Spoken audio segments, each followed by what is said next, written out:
Speaking of the Russians, you brought it up, and obviously me and you personally very much care for Ukraine. Did you hear Trump's takes in Ukraine in the press conference, or at least the recent ones about resources? Oh, you mean, I didn't hear him say it, but the report, and I've heard rumors about this for months.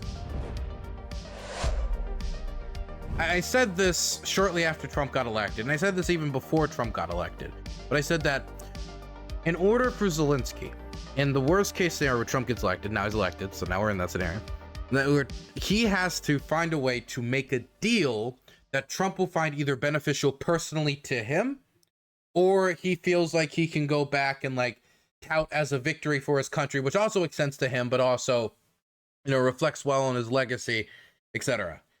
And so you could make an argument in a lot of ways that, for example, deterring Russian aggression is in the benefit of the United States. And if you can claim that as a legacy, it could be beneficial for Trump as well. You could say that about keeping up American credibility when it comes to the Budapest Memorandum. You could say that about when it comes to building up another strong American ally full of a bunch of veterans, one that actually went with us to Iraq and would probably be with us in any other future endeavor we would go upon if we truly backed them and integrated them into our security apparatus.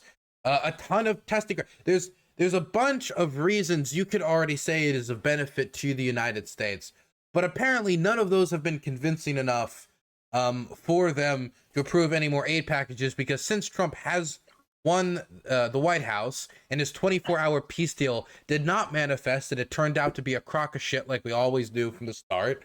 Yep. We have seen no more aid shipments. We have seen no more stuff getting approved. He hasn't turned off the tap necessarily, but he is not. There is like $3.8 billion worth of presidential drawdown authority that's currently available that he could approve tomorrow if he wanted to, and he has decided not to. And if the war was to end in 24 hours, that $3.8 billion would not end up mattering. But since now the standard has moved from 24 hours to 100 days, like the hold on that aid really matters. And so Zelensky has to do something to entice him. Zelensky has to do something to make him believe that it is worth supporting Ukraine. Now, Zelensky, he's in a unique position where he might be able to do it, both because he did not snitch on Trump when Trump did that phone call coercion against him. He didn't say anything about Hunter Biden, and I think that is something that Donald Trump remembers. Every time Zelensky does any press with Trump, Zelensky is very attuned to the media and how it makes Trump look, and like Trump's, I think, how he views dealing with the public and the press, and I think he tries to attune to that. He leans into Trump's rhetoric when it comes to stuff like peace through strength. So he's trying to merge Ukraine's self-defense strategy, Ukraine's identity and its national survival, into Trump's rhetoric, into his America First agenda and foreign policy agenda. He's trying his hardest, but at the end of the day, Trump is a back scratcher, and you need to offer something else that makes him think that he gets something. Like NAFTA Plus was not all that different than NAFTA, right? But there was something in there that made him feel like he could go back and say, look at me, look what I got. Now, Trump is now saying that NAFTA Plus and that renegotiated deal with Canada and Mexico was actually shit, and it was bad. Who negotiated this? It was his recent quote. Well, he did. Oh my God. So, Biden got an even better deal than that. He had also Guatemala and Honduras provide troops in addition to the 10,000 from Mexico. Biden did that too. Yes, that is true. Yes. The point though is Zelensky has to make some offer, and the stuff that was being rumored before was the idea that Zelensky would offer Ukraine's raw minerals to Trump in return for continued aid. And the other one I heard was that Ukrainian troops would replace American troops on European military bases, freeing up American personnel to go home.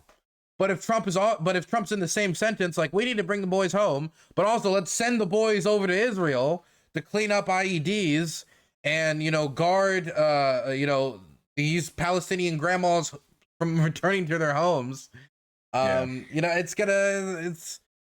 It's kind of contradictory messaging a little bit, but the resources stuff, I mean, if that's stuff Trump loves, when he talks about the Middle East, you know, take the oil. It's very easy for him to be like, resource, thing of wealth, thing of value, thing you can put a price tag on. It's worth something. I take it. You say that of like aid and soft power, American prestige, credibility. These are things that are more vague or more like, you know, you kind of can.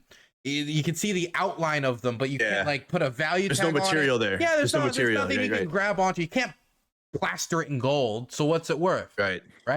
But this is worth something. Ukraine has a lot of raw minerals. Now, I will say there is one thing that interests me about this plan, and I think that Trump does need to consider, and that is the fact that if you look at where the majority of Ukraine's natural mineral wealth is, it is not in fucking Lviv. It is in the country's east. Meaning that if they... Russian occupied. Yes, Russian occupied. Meaning that if they wanted to access the full depth of these resources, and I got a map on screen right now to show this, they would probably have to retake a lot of the land that has been occupied or make it stable enough so that they can work in that area, which means not a temporary ceasefire, it means a permanent peace settlement, which currently the Russians don't seem willing to concede. So if they want to take the full advantage of an offer like this, that would mean either reclaiming land or reclaiming land and making it stable enough to develop, because the coal mining around Pokrovsk has been halted because of the bombing. Very good to know there. So it's going to have to be something from Zelensky. What resources could Zelensky like wag in front of Trump's face, do you think, that would be enticing to Donald Trump to provide aid that needs to go? I mean, I don't... That's the tough part. I mean, the Russians are on it. The specific resources, like, I don't know. Like, I mean, the coal is probably not it. I don't think it's going to be the coal. Maybe probably the lithium. I think lithium is probably, like, everybody needs lithium. You know, so I think probably the lithium might be useful. They also have like other like metals and stuff, like copper and like lead and shit. So I think probably the lithium, copper types of metals, stuff like that. And of course, all the energy resources that have been undeveloped. Donald Trump's rare earth that he wants. Yeah, the rare earth metals, basically. Yeah. Maybe they'll find adamantium. Zelensky can give some adamantium. We can make the X-Men. That would be pretty cool. What do you got personally coming up, dude, Dylan? I'd love to see the superhero Azov man. Yes, actually, that would be sick. That would be sick. What do you got personally coming up? You going back to Ukraine soon, or? I mean, I want to go back to Ukraine next month still. You know, I mean, I lost all my camera gear and stuff, so I got to go get more camera gear. I got to, you know, rebuild from scratch on that front. And the paperwork might be a problem because, like, it's one thing to have to go through the passport process again from scratch. So I got to get a state ID, and then I use my state ID to go get a passport, and like. But going through that process right now with as much chaos as the federal government's going through, I'll do what I think I can do to get a passport, but I just don't have super amounts of confidence in the effectiveness of the bureaucracy that's currently having like its legs cut from underneath it, you know? Well, I can tell you what I did to get my passport in 24 hours. What's that? And it worked. Well, you gotta get a itinerary of your trip. Okay, a lethal threat. Yep, it has to be within American government building. Okay. Okay, yes. Understood. Give them the plans. No, you got to be within like as long as you tell the passport audience or the passport people that you're leaving within like I think it's like a month or 30 days or whatever, then you can get it expedited. You got to pay extra though. At least in Minnesota. 30 days. A month or 30 days. Okay, maybe I gotta get my state ID first, because I lost every form of identification. It was a real bummer. Like all of it, huh? Yeah, I lost. So you have to go through all of that. Passport, state ID, like everything, all my tax documents. Again, you guys make sure you go and watch Dylan's recent video. I think his editor put up on the screen. You know, yeah, but you're in a news report and everything. I go watch the clip of it. Yeah, it was a whole news segment on you. Yeah, they asked us like a bunch of questions. They only used a 5 seconds. Yeah, they used you for 5 seconds for you. I was like, is Dylan even in this house? And then they showed you like at the end.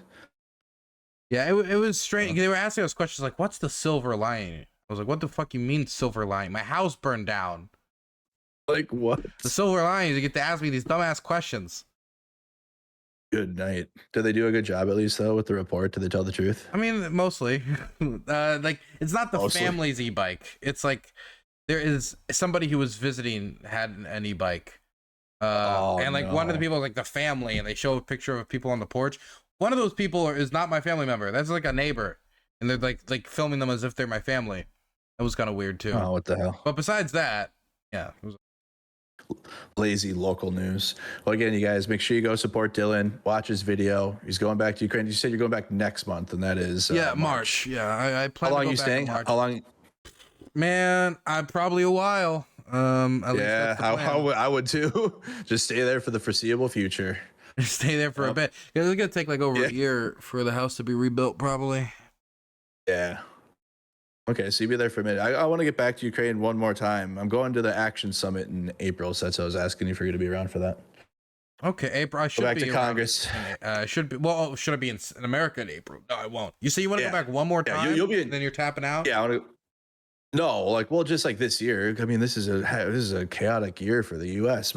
Unfortunately, like my platform is more centric for domestic U.S. events than I've tried. I've really tried to fist Ukraine into my mainstream, like be my niche for real, and I've failed ever since. So I'll like continue covering Ukraine. It'll kind of just be like my consistent like story I stick with, but my main audience is much more interested in like domestic U.S. like the chaos of like what's happening right now. So when I say one more time, I mean like just in like the current right now, like, you know, maybe at the end of the year I'll go again, and then next year, you know, and continue bringing trucks. And you hear that, Mercado chat? Merc's gotten weak. He's banning Ukraine because of the views.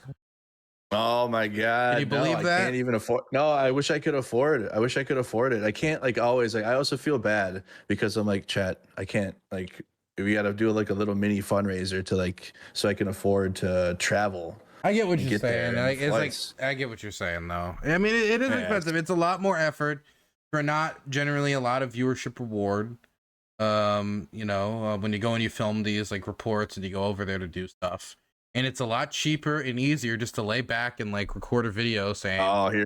Like, see, check it out. See, I'm going to be out there tomorrow, and I'm going to be saying whose streets are streets, all right? We got the Project 2025 protest. That's true, Mercado. Right? You're an Antifa, aren't you? You like to like you like to throw incendiary devices into the government vehicles. See, I've been a George Soros paid actor this whole time, and I'm about to remind people exactly what the hell that means. Amen, brother. Amen, brother. I'm a CIA, George Soros funded, NAFO, whatever, you know, Antifa. Dude, but you no, 100% know that there's people like at USAID right now, right? Flipping over fucking cabinets and shit. Like, where the fuck is NAFO? Yeah. Where's NAFO? Yes, they're looking for the NAFO. Like, they're trying to find a money line to like NAFO, and that's just hilarious to me because it makes me mad. It makes me cringe sometimes, but it's true. It is there's no one controls it. Like, it is truly just like motherfuckers just started uploading Doge pictures of the Shiba Inu and like said we're a movement now. And there was nothing deeper than that. When they talk about it, sometimes when I hear Mike Lee or these people talk about it, I think about like it has the same tone as if someone was like, ugh, wait, what do you mean those pictures are on the internet? Turn off the internet. It has the same tone as that. So out of touch. Yeah, it sucks. Or like just at the opposite end when I'm like watching Chuck Schumer today. We will win. It's like, when? I will say Chuck Schumer has been really inspiring me lately. I appreciate, you know, I mean, there's nothing that gets me excited like an old monotone man, fucking glasses drooping onto his nose, half eyes half lidded, delivering policy speeches at like 1 BPM per hour. And I'll tell you this though, I spent a good 40 minutes watching AOC last night on Instagram Live, and boy, I tell you what, I think AOC, like Jasmine Crockett too. Woo! Think they're doing good? We need those two to be like voices. I mean, obviously, like they're very, very attractive politicians, but like they are also like. Oh, okay, that's all right. Like, I was like, oh, I There. was thinking that Merck was just like, oh, I really like their policy. Okay, I understand where you are, Merck. I understand. No, policy is woke, bro. Policy is that's old news now. We don't like Yes. policy anymore. You're more of a Gooner ideologue. Yeah, that's exactly that's what I'm trying to do. Understood, Merck. Understood. 100%. That's what drives me, Dylan. You know what I mean? Mm-hmm. You know, a good AOC Instagram live will push me to vote. You know, if I see AOC more, I'm gonna vote. Absolutely. I mean, you register to vote. More. I mean, do you think that AOC, because people keep talking about her like 2028? This is a terrible idea, right? Yeah, probably not for 2020. I just want to hear her like be platform more. Yeah, Or, no, like, I the wanted Democrat- to. I wanted to climb up the party. We need. Yes. The problem is Yes, like people. that's what I'm When talking people about. talk about running AOC for president in 2028. The problem is we don't need just to take every single like well-developed like person on the left and immediately throw them into the presidential gauntlet to like live or die by the sword. Right. If anything, I would want like those types of figures being our future Nancy Pelosi's or a future Hakeem Jeffries. I would want those people building up institutional power. So then when we run our future Bernie Sanders, whoever the fuck, or John Brown Jones, who cares? Whenever we run them, there's going to be people in the party that isn't going to be handing over debate questions in advance to Donna Brazile to hand over to their opponents. Because I mean, like, yeah, when you take on the establishment tends to thrash a little bit, and that ended up stopping Bernie back in 2016. Well, part of the reason. There's many reasons. Being an old crotchety man isn't always the best campaign strategy.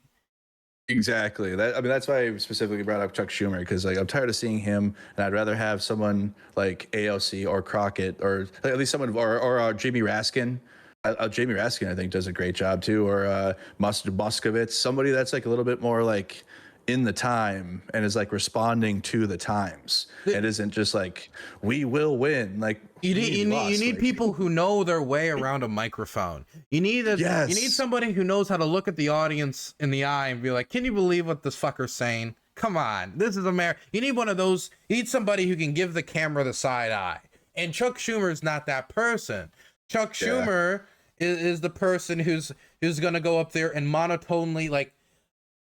He's the type of person I want holding ways and means and like managing the process and having those backroom like meetings with. You cannot be asking other congressmen to be taking Adderall with you in the back room, Senator. That's his job. That's his job to me, right? His job's not to go out there and rally the troops for battle, okay? He's not fucking taking the saber out of the scabbard and yelling charge and people are following him. That's not his job. I mean, like it's so true. He's I mean, he's Senate leader, so he's gonna have to be public. He's gonna have to be visual. He's gonna have to be out there. And I'm not saying that it's so bad that he can't be in public. What I'm saying is that Chuck Schumer, at the very least, needs a fucking anger translator. Yeah, or someone out there like a hype man, or someone like, or like he go out there and like, and then he introduces AOC, or like he brings out like whoever in the Democratic Party that like can rally people, because there's a lot of people angry right now that might not even be Democrat, right, or might not even be left leaning, but like they're upset obviously because of the class issues. There's so much happening right now. There's so much being shoved through that I feel like it's kicking up the backlash sooner. Trump's dropped to like his popularity has dropped like almost double digits in 2 weeks. He's already polling worse than Biden was at this part of his administration. I mean, he's never really started his administration with like fantastic approval rating, but the brief moment where he actually, like after he won the election, where he had, I think, he had the best numbers that he's ever had, and he immediately took that goodwill, broke it, and he's barely treading water at 50-50. Give it a few more weeks, give it a few more like rushes towards the end line, you know, and he'll be going lower and lower down to the low 40s, and it's treading just above the high 30s like it was before. It'll be good news for the midterms of next year, at least. Like, that's what I'm looking to. All right, Dylan. We'll talk tomorrow after my Antifa rally tomorrow. I'll tell you about it, or if you want to know about it or whatever. Because there's like this 50 protests in 50 states thing, so it's not just Minnesota. There's probably one in Maryland. Actually, there's a Maryland There's a protest tomorrow. What are people protesting tomorrow? Trump. What about him? Just the like Elon, all of it. It's like just walk out my front door, look at the sky, and go grrr, and like shake my grrr, fist. Yeah, grrr, okay. Yes, just a strong I can. No, a strong I condemn. I condemn. I disavow. I disavow. I disavow. Yes, and then you can walk back. That's okay. it. Well, when you go there, make sure not to use anything with a serial number. Okay, I won't. No, okay. Try not to. I'll make sure I etch it off. That's I'll good. etch it off. All right. Have a good one. Bye-bye. Yep. I think now it is time for us to talk Pulsey.